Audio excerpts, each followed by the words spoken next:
Colgate Dental Cream to clean your breath while you clean your teeth and help stop tooth decay, and Luster Cream Shampoo for soft, glamorous, caressable hair bring you Our Miss Brooks, starring Eve Arden. It's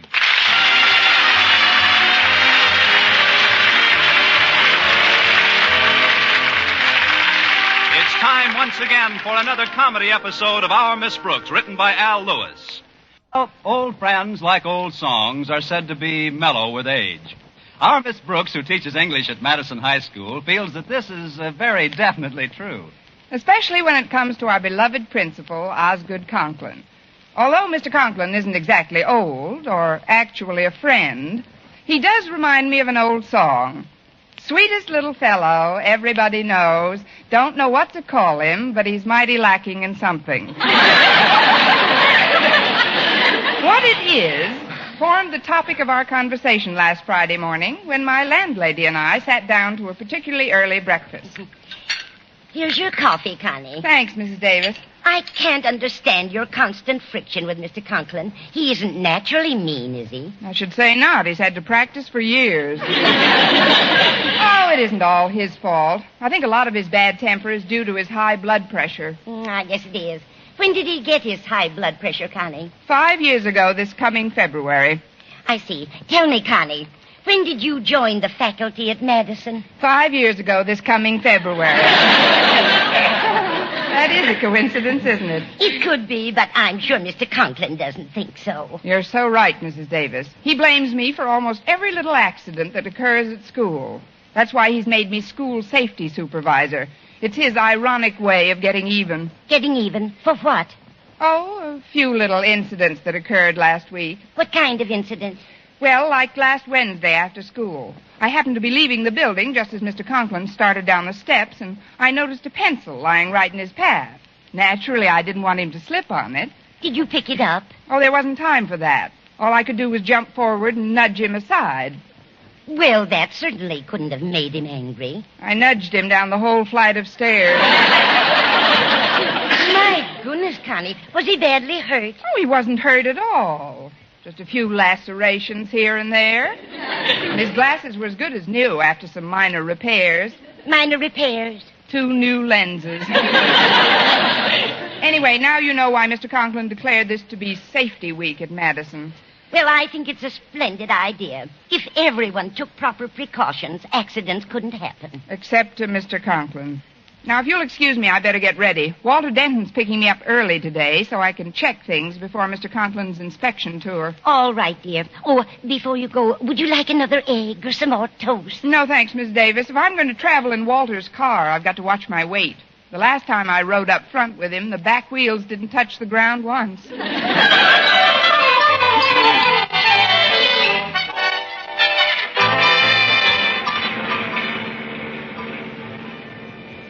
Your car's running very smoothly today, Walter. What'd you do to it? Well, on account of this being Safety Week, I decided to give it a thorough overhauling, Miss Brooks. So last night I took off the drive shaft, dismantled the transmission, and removed the rear end.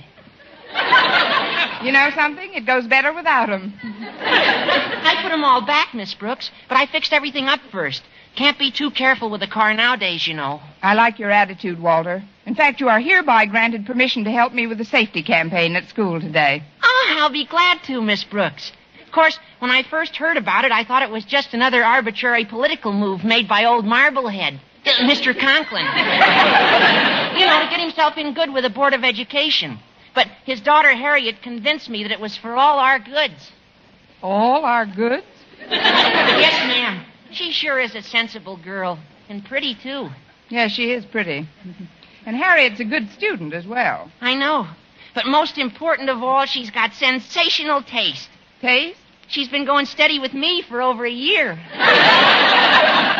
Yes, she is pretty. I'm taking her to the football rally tonight. We're having it out on the campus. You'll be there, won't you, Miss Brooks? As safety supervisor, I guess it's part of my job. Oh, we're not going to do anything dangerous. Just the usual normal pregame frenzy. Now, we'll have a nice big bonfire, and my pal Stretch Snodgrass is bringing a giant firecracker to open the festivities. Now, wait a minute, Walter. A carefully supervised bonfire may be all right, but the giant firecracker is definitely out. But But why, Miss Brooks? Stretch knows how to handle fireworks. Gosh, you should have seen him last 4th of July. I did see him last 4th of July. He passed me on a skyrocket. Look, Walter, I know Stretch is a dear pal of yours and a great football player, but he's not very bright. Well, I'll admit he's no Albert Einfeld. But if we're very careful, Miss Brooks... No, I'm sorry, Walter. Mr. Conklin's going to be at that rally, and I don't want anyone to get hurt, especially Mr. Conklin. I've had a couple of unfortunate encounters with our principal already this week. I know you have. You've done a wonderful job on him so far. I was there when you helped him down the steps Wednesday after school. Boy, he sure was mad. Your presence didn't help matters any, Walter. Well, gosh, all I did was hand him back his glasses and say I was sorry. That isn't quite all you did, Walter. You handed him his glasses, and you said you were sorry, and then you giggled right in his face. Well, I couldn't help it, Miss Brooks. In times of great emotional stress, I always giggle. Well, here's the dear old school, Miss Brooks. Pretty crowded. I thought we'd find a parking space easy this early. There's one there, Walter, right in front of that car that just pulled up to the curb. You think I can squeeze in there, Miss Brooks? Of course. Now just go straight back. That's it. Back, back, further, back, back, back.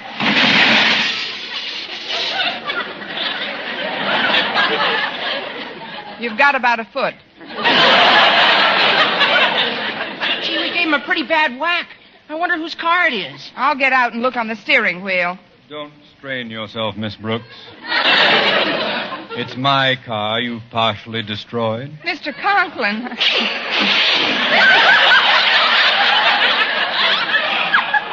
I'm terribly sorry, Mr. Conklin, but I'm sure there wasn't any great damage. Our rear bumper took most of the strain.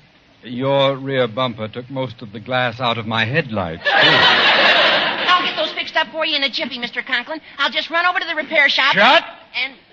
up. Leave it to me, Mr. Conklin. I'll see that it's all taken care of. Oh, your front door is still open. Yes, I know. It does that whenever I'm hurled to the sidewalk. I'll close it at once. Oh, let me do it for you, Mr. Conklin. It's not safe to have our car doors swinging open, you know. I'll get it. Seems to be stuck. Miss Brooks, did it ever occur to you that there might be a reason why my car door won't close? A reason? What reason? It's simply that my arm is still in it.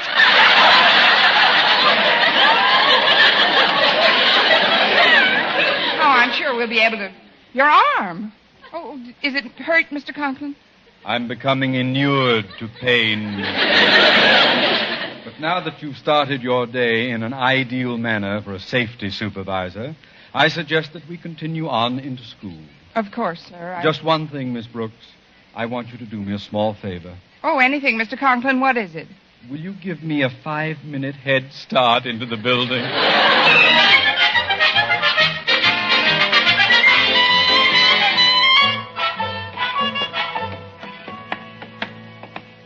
Well, we've still got a few minutes before class, Walter. Come into my room and we'll map out the rest of the day's safety measures. There are quite a few things that must be fixed around school. Oh, just a minute, Miss Brooks. There's Stretch Snodgrass over by the drinking fountain. Maybe he can give us a hand. He's very good at repair work. Hiya, Stretch. Hello, Walter. Morning, Miss Brooks. Good morning, Stretch. How would you like to help us out today? This is safety week, you know, and Mr. Conklin's going on an inspection tour this afternoon. Yeah, I know. Harriet was telling me about it. I think it's a swell idea, and it's for all our goods. There must be another way to say that. Stretch, all I want you to do is... Wait a second. What's that you're carrying? Well, this is a giant firecracker, Miss Brooks. I was going to use it for the rally tonight, but I just got it all wet when I took a drink. Got a match, Walter? Oh, sure, Stretch. Here. Stretch, you're not going to light that monster in school. Oh, of course not, Miss Brooks. I'm just trying to dry the fuse. Oh, there we are. Just hold the match here for a little while, and then... See, it slid. Gosh, I better throw it out the window, huh? No, Stretch, you might hurt some of the kids out there. Here, give it to me. I'll throw it into the supply room. There won't be anybody in there this early. In she goes.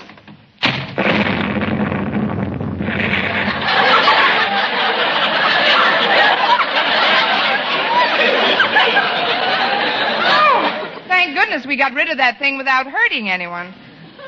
Look, Miss Brooks, the doorknob. It's turning. But who could possibly have been in there? Who else?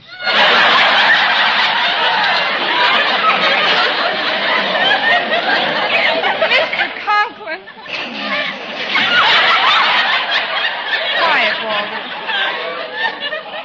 Gosh, Mr. Conklin, what did you do to your tie? It's all black. Who threw the hand grenade at me, He went that way, Mr. Conklin. We didn't get a very good look at him. You weren't burned, were you? No, but a large box of inkwells fell on my right foot. You better go downstairs to the infirmary, Mr. Conklin. We'll help you. Here, give me your hand, Mr. Conklin. You'll get it later. I'll try to limp over to the freight elevator and go down to the first aid room. Oh, this is painful. Boy, it's a good thing our school has an elevator. That's one thing about good old Madison, boy. It's a pretty darn modern kind of a school that has a self-operating brand new elevator. If that boy doesn't stop babbling, I'll break my remaining foot on him. Now, help me into this elevator, Miss Brooks. Yes, sir. Here, I'll open the door for you. Now, in you go, Mr. Conklin. Thanks. That's funny. The light seems to be... Mr. Conklin! Mr. Conklin, are you all right? I'm splendid, Miss Brooks. But where's the elevator? You're lying on it, Mr. Conklin. You didn't fall very far. Not far at all. Just don't get nervous, Mr. Conklin. That's right, sir. I'll go get a rope, and we'll have you up in nothing flat. Gee, I know he doesn't like me very much, but I can't help feeling sorry for Mr. Conklin. First, his car's wrecked, and then he gets slightly bombed, and now he's at the bottom of an elevator shaft. Miss Brooks. I know, Walter.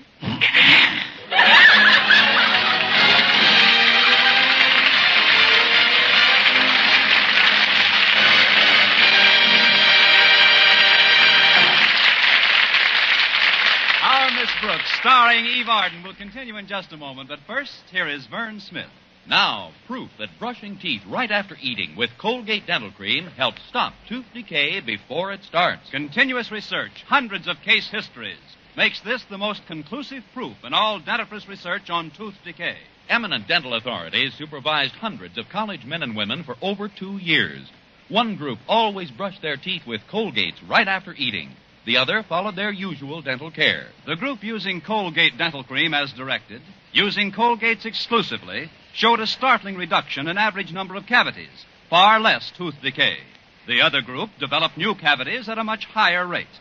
No other dentifrice offers proof of these results. Modern research indicates decay is caused by mouth acids, which are at their worst after meals or snacks.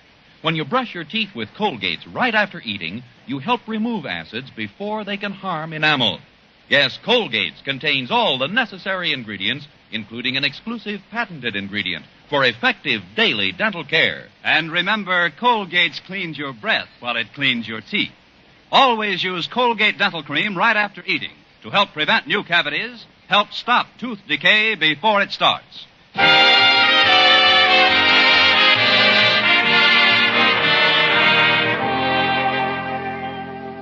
Well, after placing an out-of-order sign on the elevator and instructing the custodian, Mr. Jensen, to repair the safety gate as soon as possible, I resumed my hobby, teaching. Just before lunch period, however, I decided I'd better see how my deputy safety supervisors were making out. I found Harriet Conklin and Walter Denton at the down stairway near the elevator. Hi, Miss Brooks. Walter's just trying to fix this handrail. It's been pretty loose all week. Good for you, Walter. How are you doing with it? Pretty good, Miss Brooks. I'm trying to get this section off so I can repair it. Well, keep up the good work, kids. I'm going in and check with Mr. Jensen about that elevator. Come in. Hi, Mr. Jensen. No, Miss Brooks, I'm not. You're not what? Let me recapitulate for you. You just knocked on my door, then I said, come in. You did so. And as you entered my office, you said, hi, Mr. Jensen. I, in turn, rejected this description as spurious. Oh, I'm sorry, Mr. Jensen. I am not a bit high, Miss Brooks. And such an allegation during school hours might well mean the beginning of the end for me as custodian in this establishment. Oh, I forgot how literal-minded you are, Mr. Jensen. It won't happen again. Now, let's get down to cases. There you go again. There's alcoholism in your family somewhere. Now, look, Mr. Jensen. Look where? I mean, listen. Then why don't you say listen? It's not such a terribly difficult word for an English teacher, now is it? Of course not. Now just relax and tell me simply what you want of me. There's a good girl. Where's a good girl? Great, now I'm doing it. Mr. Jensen, all I want to know is how soon you're going to fix the elevator. The elevator isn't broken, Miss Brooks. It's just the latch on the street door level. I've sent out for the small part it needs, and when that comes, I'll take care of the matter. Good. Will you let me know when it's fixed? I won't have to, Miss Brooks. I shall merely remove the out-of-order sign, and then we'll all know, won't we? I suppose we will, Mr. Jensen. You shouldn't worry about the elevator, Miss Brooks. I'm a natural-born handyman. I have 6 children, you know. I know. How are they, Mr. Jensen? Oh, fine, thanks. Just full of the dickens. Oh, read a lot, do they? No, but... Say, you got me that time, didn't you? Now, before you go, Miss Brooks, though, I'd like to be sure you don't consider me prudish or narrow-minded because of my seeming resentment of your opening remark. You remember about my being high? Oh, of course not, Mr. Jensen. Just between you and me, I like nothing better after working hours than to stop in at some cozy bar and grill and have myself 5 or 6 jiggers of television. Well, skål, Miss Brooks. Umbriago, Mr. Jensen.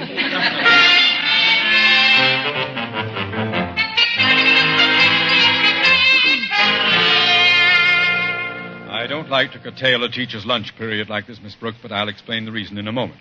First, how are things in the safety campaign progressing? Oh, fine, Mr. Conklin. The elevator will be attended to very shortly, and everyone is pitching in to help put Safety Week over in a big way. Good. And, Mr. Conklin, may I say that in spite of some of the unfortunate incidents of the day, you look very well indeed. I do? Yes, sir. Your bandages are extremely neat. Thank you. They do a nice job downstairs in the infirmary. But about our necessity for speeding things up. I just received a call from the Board of Education, Miss Brooks, and they're sending a new inspector over today to observe the result of our safety plan. Today? But when, Mr. Conklin? Any time now. He's a Mr. Blanchard, very good friend of Mr. Stone, the head of the board. I'm going to make a last-minute tour before he comes, of course, but first, Miss Brooks, I'd like you to look at this electric fan. Electric fan in October? It's a safety model. If this sample meets with Blanchard's approval, we may put these in every room during the warm weather. Here, I'll start it. Now, go ahead, Miss Brooks. Put your finger in the fan. My finger? Go ahead. Perfectly safe. Well, thanks just the same, Mr. Conklin, but I prefer the old-fashioned manicure where the fingers stay attached to the hand. Well, these are rubber blades, soft as tissue paper. Watch. I'll put my finger in. In, out. In, out. See? Nothing happens to it at all. It's a wonderful idea. Well, we'd better get going now. I'd like to inspect the fire extinguishing apparatus. Yes, sir. Oh, I'll open it. Hi, Daddy. Miss Brooks. Walter and I have been going over the wiring in the building. You know, for loose connections and stuff. Yeah, it wouldn't do for anything to go wrong the last day of Safety Week, would it, Mr. Conklin, huh? I couldn't think of a more auspicious time to leave my office. If Mr. Blanchard is coming over, I'd better tidy up the place a bit, Daddy. I brought some glass wax for the window. It'll just take us a few minutes. You come along with me, Mr. Conklin. We'll check the fire apparatus. Very well, Miss Brooks. Now, you check the lamp connections, Walter, and I'll dust off Daddy's desk. Okay, Harriet. I'd better take this fan off it so that you can... Oops! Oh, gosh, I dropped it. I hope it didn't break. Well, snap it on. Okay. Gosh, nothing happens. It's busted, all right. Oh, what does your dad need a fan for in this kind of weather anyway? It must be his high blood pressure, Walter. But don't worry about it. We'll just put this rubber one away and get the one he's got in his closet. It's an old-fashioned one with steel blades, but it's better than nothing. Oh, sure. What's the difference as long as there's something cooling off old Marblehead? Your daddy.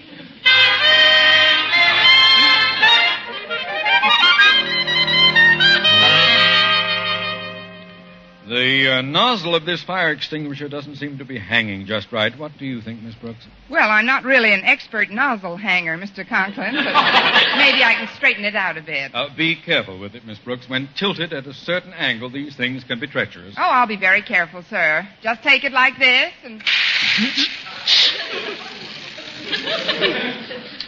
You certainly were careful, Miss Brooks. Not a drop missed me.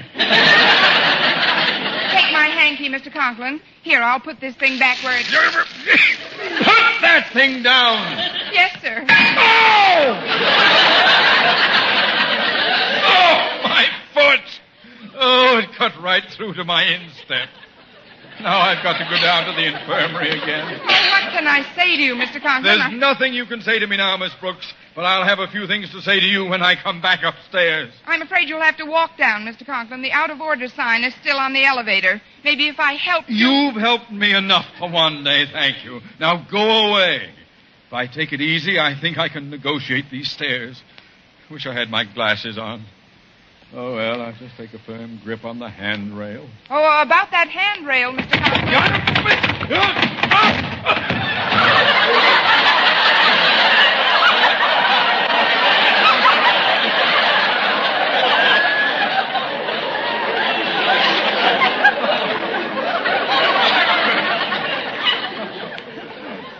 Yes, Miss Brooks? There isn't any. Oh, Miss Brooks, I got the handrail for the staircase with me. Just in time, Stretch. Throw it down to Mr. Conklin. What's Daddy doing down there, Miss Brooks? Mr. Blanchard is waiting for him in his office. What? Quick, Harriet, you take your father into the infirmary, and I'll go back and stall Mr. Blanchard along. Is there anything I can do, Miss Brooks? Yes, Walter. Stay away from Mr. Conklin until we have Danger Week. Is someone going to help me down the rest of these steps or not? I'll be right there, Daddy. Straighten things out up here, will you, fellas? Sure, Harriet. Gosh, this fire extinguisher's a mess. But we better hang an out-of-order sign on it so Mr. Jensen fixes it up before the safety inspection. You're right, Walter. Wait a minute. Well, here's one right by the elevator. Out of order. I'll just borrow this for a while.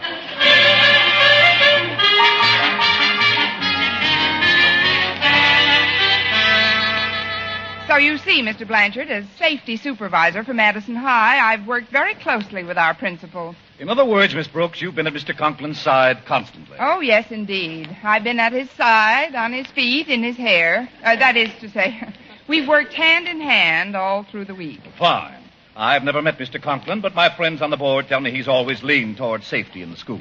Right again, Mr. Blanchard. Mr. Conklin leaned a long way today. He's even thinking of putting in safety-first fans. See, like this one on his desk.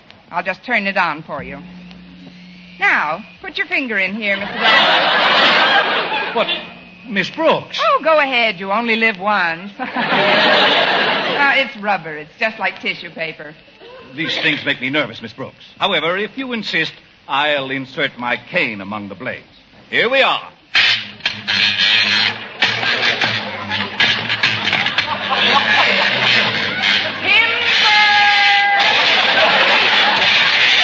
Shut this thing off. Yes, sir. I can't say I like my introduction to Madison High, Miss Brooks. If this is your idea of a joke. Oh, no, sir. It's no joke. Somebody must have switched fans on me. Well, I think perhaps I'd better meet Mr. Conklin and... Ouch! One of those flying splinters lodged in my thumb. Let's see. Oh, come on, Mr. Blanchard. We'd better go down to the infirmary. The infirmary? But it's just a sliver. Please, sir, follow me. That's one thing we insist on at Madison. Prompt care must be taken of the slightest accident. But, Mr. Conklin, I've got to see him and... Well, this is a shortcut.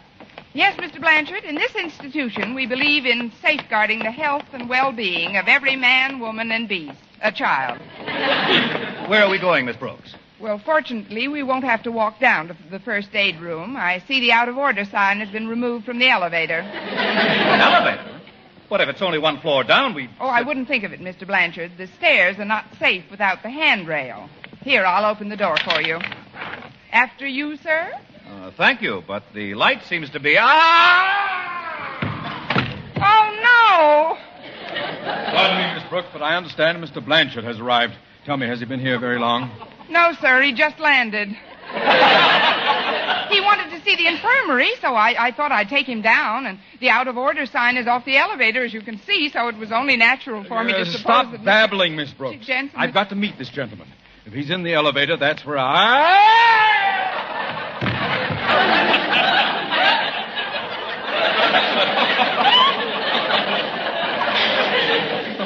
Oh, well. Look out below!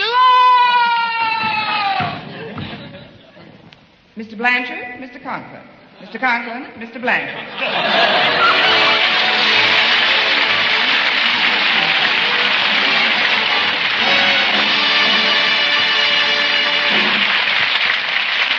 Eve Arden as our Miss Brooks returns in just a moment, but first... Dream girl, beautiful luster cream girl. Tonight, yes, tonight, show him how much lovelier your hair can look after a Luster Cream shampoo. Luster Cream, world's finest shampoo. No other shampoo in the world gives Kay Daumit's magic blend of secret ingredients plus gentle lanolin. Not a soap, not a liquid. Luster Cream shampoo leaves hair 3 ways lovelier. Fragrantly clean, free of loose dandruff, glistening with sheen, soft, manageable. Even in hardest water, Luster Cream lathers instantly. No special rinse needed after a Luster Cream shampoo. So gentle, Luster Cream is wonderful even for children's hair. Tonight, yes, tonight, try Luster Cream shampoo. Dream girl, beautiful luster cream girl. You owe your crowning glory to a luster cream shampoo. And now, once again, here is our Miss Brooks. Well, after Mr. Blanchard awarded Madison High a safety pennant with a picture of a skull and crossbones on it, I left the scene of the crime and hurried home. That night, I phoned Mr. Conklin to see if he felt any better. And just as I hung up, my landlady, Mrs. Davis, came into the room. Was that Mr. Boynton, Connie? No, Mrs. Davis. He's still away at that biologist convention, but he'll be back next week. I just had the most peculiar conversation with Mr. Conklin. What did he say? He just recited a little rhyme to me. It's one I haven't heard since I was a kid. A rhyme? Which one, Connie? He just said, "Sticks and stones can break my bones, and you didn't do a bad job either."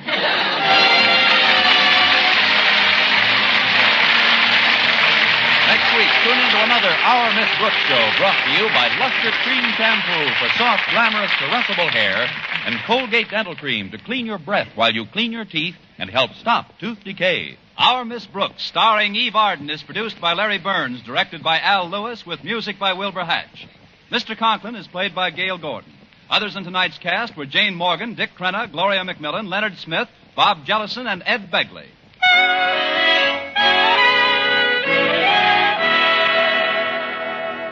Here's good shaving news. 3 men out of every 4 can get more comfortable, actually smoother shaves with Palmolive brushless shaving cream. This is not just a claim. Here's the proof. 1,297 men tried the Palmolive brushless way to shave described on the tube. And no matter how they shaved before, 3 men out of every 4 got more comfortable, actually smoother shaves. Try Palmolive brushless yourself. See if you don't get more comfortable, actually smoother shaves the proved Palmolive brushless way.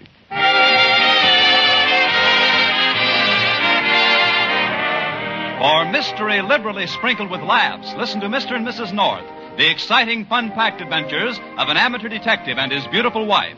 Tune in Tuesday evening over most of these same stations. And be with us again next week at this same time for another comedy episode of Our Miss Brooks. Bob Lamont speaking.